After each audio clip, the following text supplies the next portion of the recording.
semuanya? Tidak terasa Natal tinggal 2 minggu saja.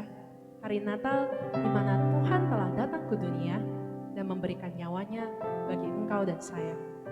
Kasih Allah begitu besar bagi kita semua.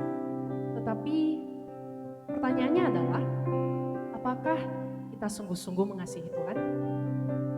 Sebelum kita menaikkan pujian kita, mari kita bersatu di dalam doa. Terima kasih ya Tuhan, karena pada hari ini Engkau masih mengizinkan kami untuk datang dan beribadah kepada Engkau. Ya Tuhan, kasih-Mu begitu besar sehingga Engkau telah mempersiapkan jalan keselamatan bagi kami semua. Tuhan, ajarilah kami untuk mengasihi Engkau. Pujilah kami Tuhan, layakkanlah kami di hadapan Engkau. Terima kasih ya Tuhan, dalam nama-Mu kami berdoa dan mengucap syukur. Mari kita nyanyikan lagu, Ujilah Aku Tuhan.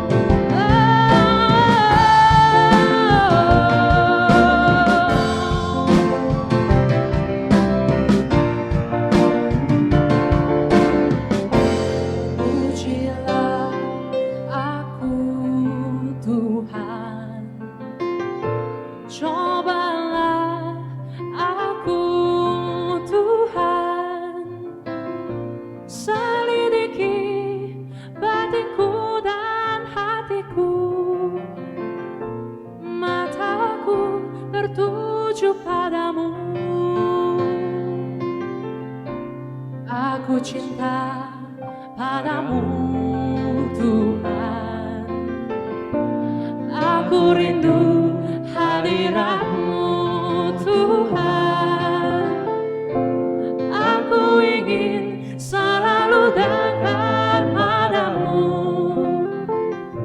menikmati kehadiran-Mu. Ku nyanyi Hosana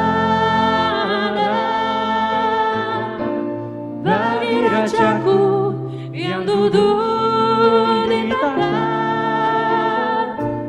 Aku muliakan dan ku agungkan, Kau layak disembah. Ku nyanyi Hosana Rajaku yang duduk di tahta. Aku muliakan dan ku agungkan, Kau layak disembah. Hosana, Hosana.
hidupku Tuhan.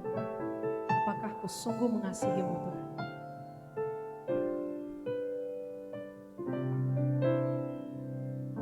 Selidiki aku, lihat hatiku, apakah ku sungguh mengasihi-Mu, Yesus? Kau yang Maha tahu dan menilai hidupku, tak ada yang tersembunyi bagimu. Selidiki aku, lihat hatiku, apakah ku sungguh mengasihi Yesus? Kau yang Maha tahu dan menilai hidupku, tak ada yang tersembunyi bagimu. Tak kulihat kebaikan-Mu yang tak pernah habis di hidupku. Ku berjuang sampai akhirnya, Kau dapati aku tetap setia. Mari kita nyanyikan dari awal kembali. Selidiki aku, lihat hatiku, apakah ku sungguh mengasihi-Mu, Yesus?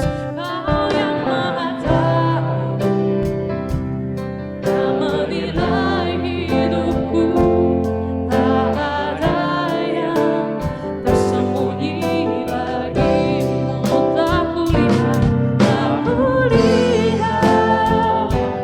kebaikan-Mu Tuhan yang tak pernah habis di hidupku. Ku berjuang sampai akhirnya, Kau dapati aku tetap setia. Dan bila saatnya Kau datang menjemputku dengan tangan-Mu, Kau akan memberiku sedia lakukan firman-Mu.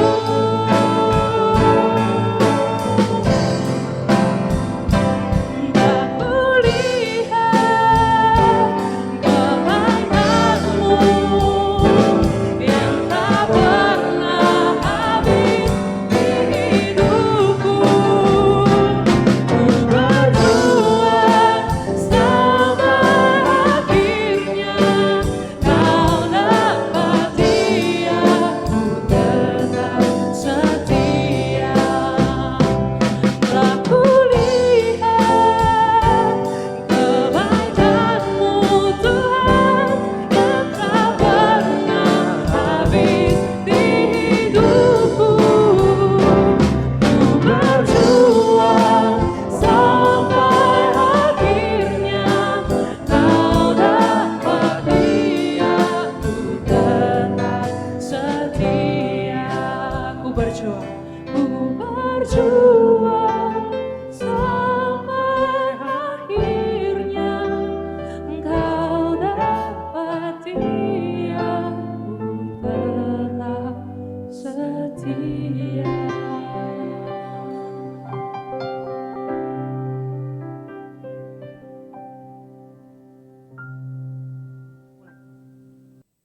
Mari kita mengikrarkan iman kita di hadapan Tuhan.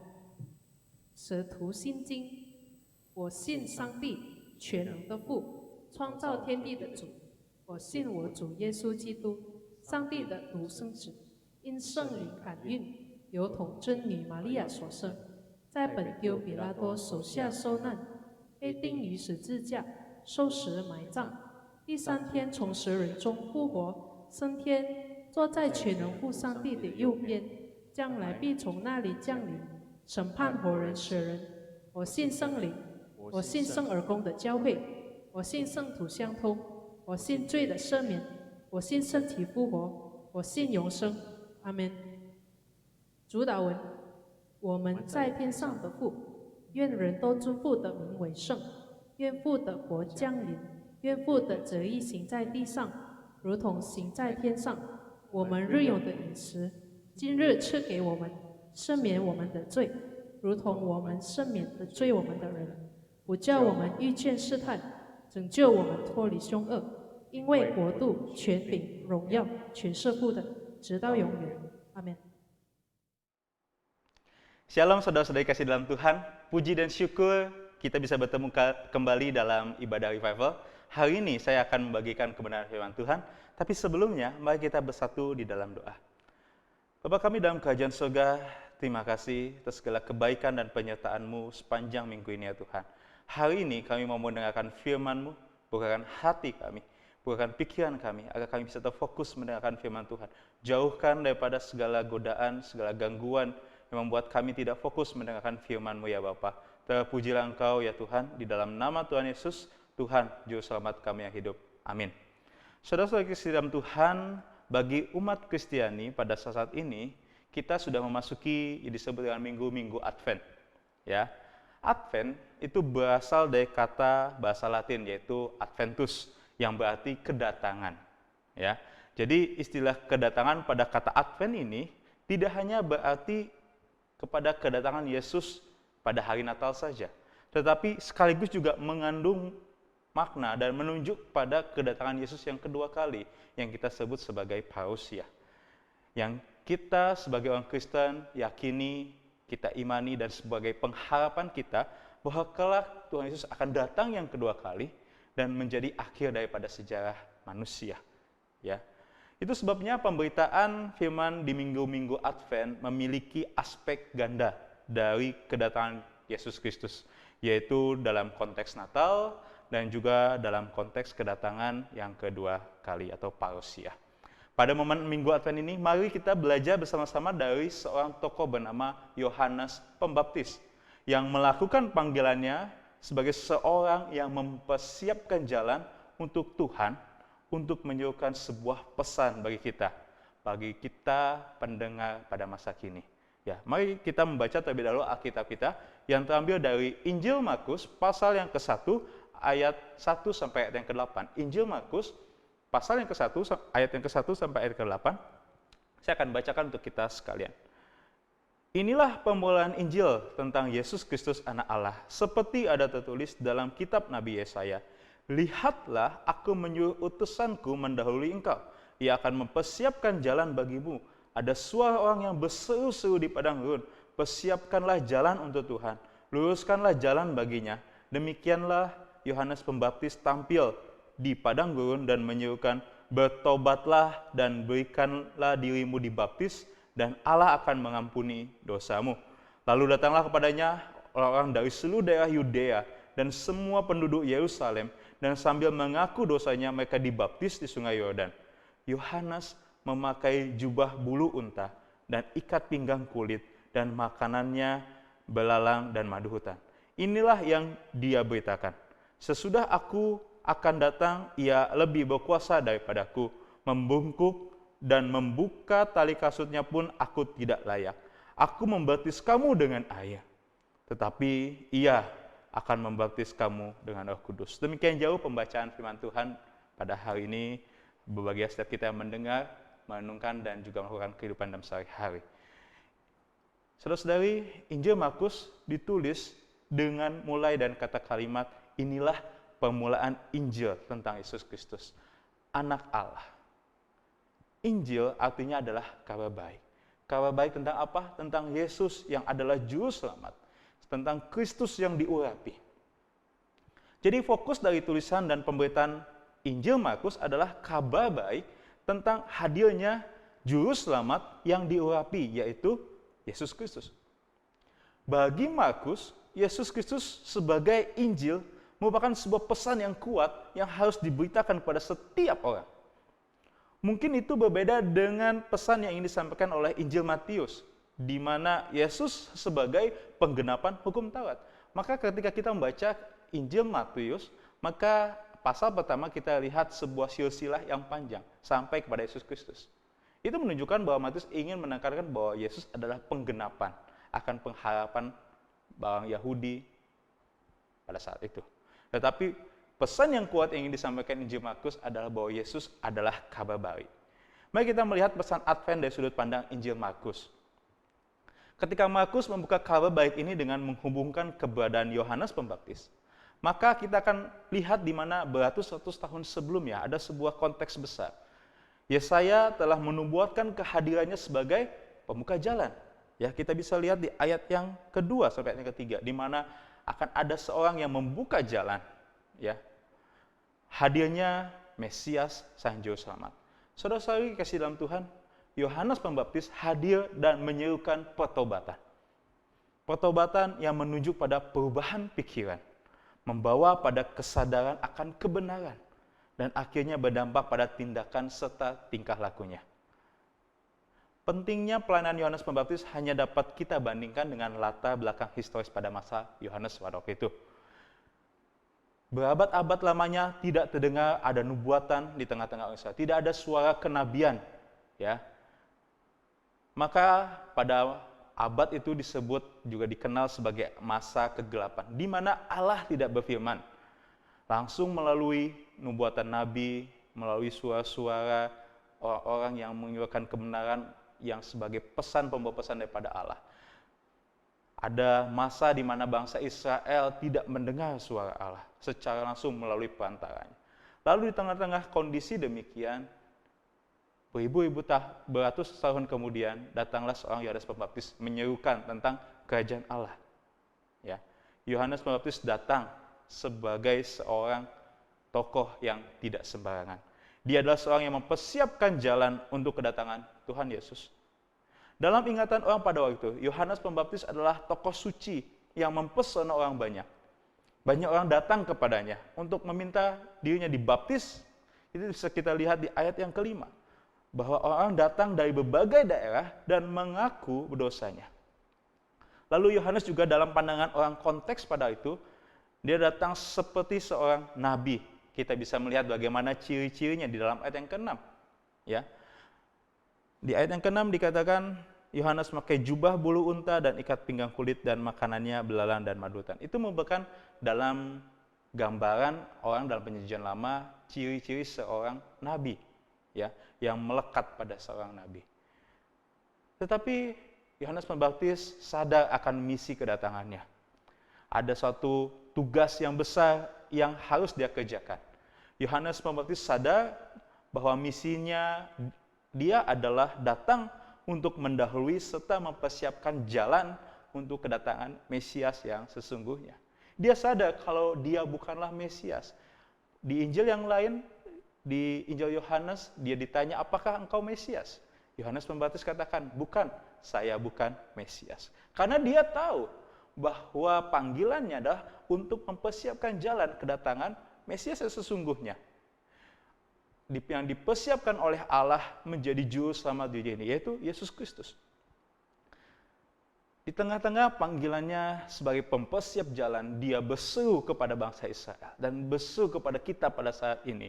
Ya, seruan yang disampaikan Yohanes Pembaptis ini adalah seruan yang menjadi pengingat kita menjelang minggu-minggu Advent ini. Ya, malam Natal sebagai malam menjadi bahan refleksi kita hari ini. Ya. Yang pertama, apa saja yang menjadi seruan Yohanes itu? Yang pertama, seruan untuk bertobat dan memberi diri untuk Tuhan. Bagaimana saudara-saudari mempersiapkan Natal? Saya teringat waktu saya masih kecil, sebuah memori indah tersimpan dalam pikiran saya. Ketika Natal segera tiba. Bagi kami sekeluarga, ketika momen Natal tiba, saatnya mengeluarkan sebuah dus besar di dalam sebuah gudang. Sebuah dus yang berdebu karena dibuka setahun sekali. Yang isinya adalah pohon Natal, ya. Walaupun pohon Natal yang kami miliki tidak begitu besar, mungkin hanya sepinggang saya saja, tetapi kami dengan sukacita menghias pohon Natal, memberikan lampu, memberi sukacita bagi sisi keluarga. Ya, kami sukacita menyambut Natal karena apa? Karena mau buka pohon Natal itu, merias bersama-sama. Apakah itu persiapan Natal yang terbaik? Mungkin ada kebersamaan dengan tengah keluarga, ada sukacita di tengah-tengah keluarga, ada momen kita berkumpul bersama-sama lalu menghias pohon Natal. Mungkin itu momen memori yang baik. Ya. Oh, kita lupa ada satu momen yang indah, sukacita yang luar biasa pada Natal, yaitu apa? Iya, betul, sale di mana-mana. Ya, diskon besar-besar akhir tahun. Saatnya beli baju, beli celana, sepatu dan sebagainya untuk mempersiapkan Natal. Ya, orang berbondong-bondong, wah diskon besar-besaran begitu ya. Dan itu dibungkus semua dalam perayaan Natal. Betul saudara-saudari, Natal tentang sukacita. Tidak bagi orang Kristen saja, bahkan bagi orang yang belum percaya. Di pojok-pojok kota sudah dihias, di mall-mall dihias tentang Natal, semuanya diganti konsepnya menjadi Natal. Membawa sukacita, puji Tuhan membawa sukacita. Tetapi ada sesuatu hal yang terlupakan dalam kita mempersiapkan Natal. Ya, ada sesuatu yang esensi yang sebenarnya terlupakan dan perlu kita siapkan, yaitu diri kita tentang pertobatan. Yohanes Pembaptis menyerukan kabar baik agar orang pada waktu itu bertobat. Seruan kabar baiknya adalah mengajak setiap orang untuk kembali kepada Allah dan memberikan diri untuk bertobat. Persiapan diri bahwa Kristus akan datang, bahwa kerajaan sudah dekat, itu adalah persiapan yang lebih penting daripada sukacita yang saya sebutkan tadi. Kedatangan Yesus menjadi manusia yang kita sebut Natal seharusnya merupakan momen di mana kita kembali mengingat keberdosaan kita dan kita bertobat.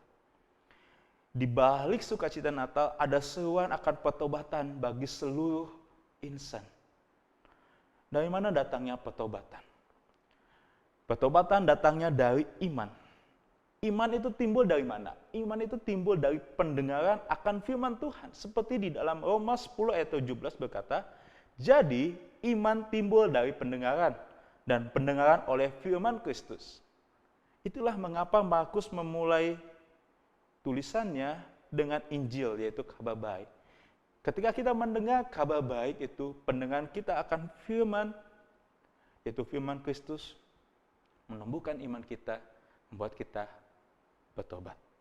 Saudara-saudari, Injil telah diberitakan, kita sudah mendengarkan. Sudahkah kita mempersiapkan Natal yang paling esensi di dalam menyambut Natal?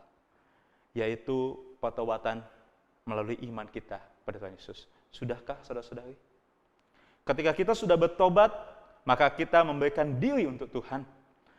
Akuilah segala dosa kita dan berikanlah diri kita untuk Tuhan. Berbagai alasan kita mencari-cari jalan untuk menghindari Allah. Padahal jiwa kita membutuhkan Allah. Semua dosa pada akhirnya merupakan usaha untuk memenuhi segala kebutuhan kita akan Allah. Dengan apa saja kecuali Allah. Itu adalah dosa. Kita merindukan kedamaian, kita merindukan sukacita, tapi dengan cara kita sendiri. Kita tidak memberikan diri kita kepada Tuhan. Suatu ketika saat makan siang di sebuah pabrik, ada seorang pekerja membuka bungkusan makan siangnya dengan sedih lalu dia berkata, roti keju lagi, roti keju lagi. Gerutunya dengan suara keras. Lalu terjadi lagi pada hari berikutnya. Roti keju lagi, roti suka keju lagi. Itu terjadi berikutnya, selanjutnya, dan pada suatu ketika, seorang pekerja lain yang selalu mendengar gerutu kawannya ini, itu berkata, "Hei kawan, kalau engkau tidak suka roti keju, mengapa engkau tidak minta istrimu saja untuk menyiapkan makanan yang lain?" Lalu jawab orang itu kepada yang menegurnya, "Itu karena saya tidak berkeluarga, saya menyiapkan semuanya sendiri." Saudara-saudari, Natal setiap tahun kita rayakan, tetapi mengapa kita tiap tahun begitu-begitu saja? Karena kita yang mempersiapkan roti isi keju Natal kita sendiri. Kita yang sadar bahwa kita yang melakukan kesalahan demi kesalahan itu. Kita yang sadar bahwa kita yang tidak mau berubah dengan kebiasaan ini. Kita yang memilih untuk begini saja. Saudara-saudari, kalau roti isi itu diibaratkan hidup kita, bagaimana tahun ini kita mempersiapkan roti isi kita? Masihkah kita mengisi roti isi kita dengan keju? Mulailah dari pertobatan diri kita sendiri. Lepaskan segala yang menghambat kita. Mulai jujur pada diri kita sendiri. Datang kepada Tuhan lalu memohon ampun kepadanya. Lalu kita memberikan diri kita untuk Tuhan. Bagaimana kita memberikan diri kita untuk Tuhan? Membiarkan hidup kita menjadi saluran berkat untuk orang lain dan juga melalui hidup kita nama Tuhan dimuliakan, itu adalah memberikan diri kita untuk Tuhan. Ketika Anda dipercayakan sesuatu pelayanan, lakukanlah dengan maksimal seluruh karunia dan potensi itu di dalam pelayanan. Ketika saudara-saudari diberkati Tuhan dalam pekerjaan, di dalam usaha, gunakanlah berkat yang Anda terima untuk menolong orang lain. Mother Teresa pernah berkata, "Not all of us can do great things, but we can do small things with a great love." Kita mungkin tidak dapat melakukan hal yang hebat, tetapi kita bisa melakukan hal yang kecil dengan kasih yang besar. Dan Mother Teresa juga pernah ditanya kepada orang, bagaimana caranya engkau bisa memberi makan ribuan orang, sedangkan dirimu saya susah untuk makan. Mother Teresa langsung berkata kepada orang yang bertanya itu, dia katakan, "If you can feed 100 people, then feed just once." Kalau kamu tidak bisa memberikan 1000 orang makan, maka berilah makan 1 orang. Bapak Ibu, saudara-saudara kasih dalam Tuhan, kita bisa memberikan diri untuk Tuhan asalkan didasari atas pertobatan yang sungguh-sungguh. Melalui hal yang kecil kita bisa memberikan menjadi berkat bagi orang lain. Seseorang yang tidak bertobat sungguh-sungguh akan sulit memikirkan kehendak Tuhan, apalagi memikirkan orang lain. Karena yang dipikirkan hanyalah kehendak diri sendiri. Kita bertobat, mengakui diri kesalahan kita, dan memberikan hidup kita untuk Tuhan. Yang kedua, seruan Yohanes Pembaptis bagi kita pada hari ini, yaitu seruan meninggikan Kristus melalui hidup kita. Tokoh yang begitu mengesankan ini justru mengakui bahwa yang dia beritakan kelak ada seorang yang lebih berkuasa dari dirinya sendiri. Setiap orang terheran siapa yang dimaksud oleh Yohanes Pembaptis ini. Karena tanda-tanda yang disampaikannya merujuk pada pemahaman dan penantian setiap orang pada waktu itu tentang Mesias. Yohanes mengenal dengan baik siapa Tuhan yang dilayaninya. Ia berkata, "Sesudah aku akan datang, ia yang lebih berkuasa daripadaku, membungkuk dan membuka tali kasutnya pun aku tidak layak. Aku membaptis kamu dengan air, tetapi ia akan membaptis kamu dengan Roh Kudus." Ia tidak hanya mengenal siapa dirinya, tetapi juga mengenal siapa Tuhan yang dia layaninya. Hal ini membuatnya senantiasa meninggikan Tuhan. Lalu benar-benar rendah hati dan mengarahkan perhatian para pendengarnya kepada Tuhan yang dia layaninya. Pengenalan akan Tuhan membuatnya meninggikan Tuhan, merendahkan hati, dan mengarahkan orang banyak kepada Tuhan. Bapak Ibu, saudara kasih dalam Tuhan, Yohanes sebagai seorang yang mempersiapkan jalan, berseru agar orang memandang Kristus dan meninggikan Dia. Mengapa itu harus terjadi? Karena Yesus adalah Mesias sejati. Suatu ungkapan selanjutnya dari Yohanes ketika dia mengatakan membuka tali kasutnya pun tidak layak. Apa artinya budaya membuka tali kasut pada waktu itu? Mari kita melihat ke belakang sejenak kepada kitab Rut, di dalam Rut pasal yang keempat ayat yang ke-7. Kitab Rut di Perjanjian Lama pasal yang keempat ayat yang ke-7. Saya akan baca. "Beginilah kebiasaan dahulu di Israel dalam hal menebus dan menukar. Setiap kali orang hendak menguatkan sesuatu perkara, maka yang seorang menanggalkan kasutnya sebelah dan memberikan kepada yang lain. Demikianlah caranya orang mengesahkan perkara di Israel."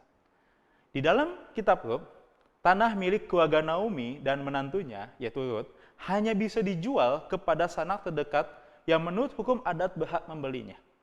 Namun orang ini yang mendapatkan hak ini melepaskan haknya sehingga Boas yang kelak menjadi suami daripada Rut bebas membeli tanah janda dan menantu ini dan mengurus mereka. Pada kisah Rut ini, sanak terdekat itu melepaskan hak dia untuk menebus tanah milik keluarga Naomi, termasuk untuk hak memiliki Rut. Di Rut pasal yang keempat ayat 8 dikatakan, lalu penebus itu berkata kepada Boas, engkau saja yang membelinya dan ditinggalnya kasutnya dan diberikannya kepada Boas. Melepaskan tali kasut menandakan pelepasan atas haknya.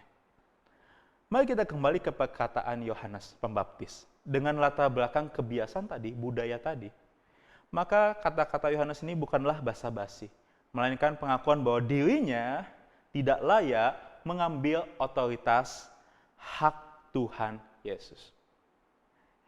Yohanes Pembaptis sadar bahwa Yesus Kristus, orang yang dia persiapkan sebagai jalan penebusan itu lebih besar daripada dirinya.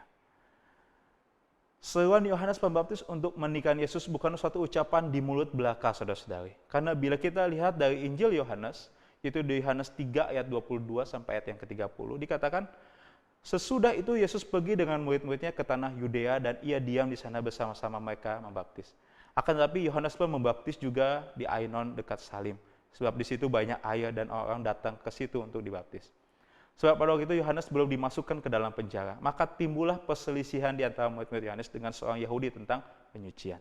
Lalu mereka datang pada Yohanes dan berkata kepadanya, Rabi, orang yang bersama dengan engkau di seberang sungai Yordan, dan tentang dia, engkau telah memberi kesaksian, dia membaptis juga, dan semua orang pergi kepadanya. Jawab Yohanes, tidak ada seorang pun yang dapat mengambil sesuatu bagi dirinya kalau tidak dikaruniai kepadanya dari surga. Kamu sendiri dapat memberi kesaksian bahwa aku telah berkata, aku bukan Mesias. Ini kata Yohanes Pembaptis. Tetapi aku diutus untuk mendahuluinya. Yang empunya mempelai perempuan ialah mempelai laki-laki. Tetapi sahabat mempelai laki-laki yang berdiri dekat dia dan yang mendengarkannya sangat bersukacita mendengar suara mempelai laki-laki itu. Itulah sukacitaku. Dan sekarang sukacitaku itu penuh. Kata Yohanes Pembaptis. Lalu ayat-ayat terkenal. Dia katakan, ia harus makin besar, tetapi aku harus makin kecil. Bapak Ibu kasih dalam Tuhan, Yohanes Pembaptis tahu siapa dirinya dan siapa pribadi Yesus Kristus. Dirinya datang sebagai mempersiapkan kedatangan Yesus. Tuhan Yesus harus makin besar dan aku harus makin kecil. Itu ada sebuah perkataan yang luar biasa. Lalu bagaimana dengan kita sekarang ini? Saya katakan kita di Minggu Advent ini menjelang Natal, bukan saja mempersiapkan kedatangan Yesus yang sudah datang pada peristiwa Natal, tetapi kedatangan Yesus yang kedua kali dalam parousia. Saudara-saudari, janganlah kita mengambil kemuliaan Tuhan demi popularitas kita sendiri. Dalam menyambut Natal ini, kita diingatkan bahwa pesan Natal adalah Yesus Kristus. Di setiap momen-momen Natal, sudah seharusnya Yesus Kristus menjadi pusat daripada pemberitaan dan pengagungan kita. Kalau kita diberikan kesempatan untuk melayani Dia, layanilah dengan rendah hati. Kalau hari ini kita diberikan kesempatan memuji dan menyembah Dia, puji dan sembahlah Dia, Allah kita dengan sepenuh hati. Jangan kita datang kepada Tuhan dengan hati yang bercabang. Antara mau memuliakan Tuhan atau mencari keuntungan dari Tuhan. Itu bukanlah sikap meninggikan Tuhan. Melalui dua pesan kenabian dari Yohanes Pembaptis ini, maka kita akan diingatkan kembali dan diberikan perspektif yang baru dalam mempersiapkan Natal, terutama dalam minggu-minggu Advent ini. Ingat, seorang Yohanes Pembaptis yang mempersiapkan jalan berseru-seru agar kita yang membaca dan merenungkan firman Tuhan bertobat dari jalan kita yang lama dan memberi diri untuk Tuhan. Serta meninggikan Yesus Kristus melalui hidup kita dan pelayanan kita di gereja maupun di masyarakat. Yang terakhir, hari ini kita hidup di dalam tenggang waktu antara kedatangan Yesus yang pertama sampai kedatangan Yesus yang kedua kali. Saudara-saudari, terimalah dengan sukacita kedua seruan Yohanes Pembaptis ini sebagai sebuah kesempatan kita dalam penantian kita akan kedatangannya kedua kali, yaitu parousia. Kiranya kita menemukan makna Natal, kita bertobat, memberikan diri pada Tuhan, dan ingat hidup kita untuk meninggikan Tuhan semata. Haleluya. Amin. Mari kita bersatu di dalam doa. Bapa kami dalam kerajaan surga, Tuhan Yesus, terima kasih. Engkau mengingatkan kami akan kebenaran firman-Mu dan menuntun kami kepada jalan yang benar. Agar kami ya Tuhan bisa memberikan diri kami untuk Tuhan, bertobat daripada hidup kami yang lama dengan perayaan-perayaan yang jauh daripada memuliakan nama-Mu ya Bapa. Ya Tuhan Yesus, ampunilah kami, dan biarlah kami ya Tuhan dibangkitkan iman kami, hanya mau bekerja, memberi diri untuk Tuhan, menjadi kemuliaan berkat bagi orang lain. Terima kasih ya Bapa, inilah doa kami. Di dalam nama Tuhan Yesus, Tuhan dan Juru Selamat kami yang hidup, kami berdoa. Amin.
献上敬拜。